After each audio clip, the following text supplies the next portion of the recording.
Nung kami at panahon pa ng Marcos Loyalist pa ako, based to my own experience, nakipaglaban po kami para mailibing sa libingan ng mga bayani ang kanyang ama.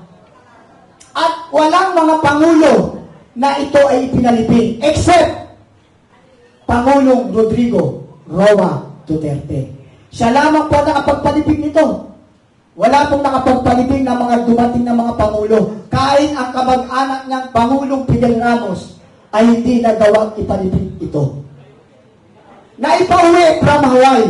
From Hawaii, naiuwi sa bansang Pilipinas, pero yung pagpalibing sa kanyang karapatan bilang isang maituturing nating bayani, dahil nga ito yung naging sundalo at naging magaling na leader ng bansang Pilipinas at kinikilala rin, ay may karapatan ayon sa batas na siya ay mailibing sa libingan ng mga bayani. Pero ano ang ginawa nung ito'y may palibing na at naging Pangulo itong si Pangulong BBM? Ano ang nangyari?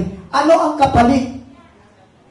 Nakipagkunayban sa mga ICC o sa Netherlands para makidnap ang ating mabuting leader na Pangulong Rodrigo Roa Duterte.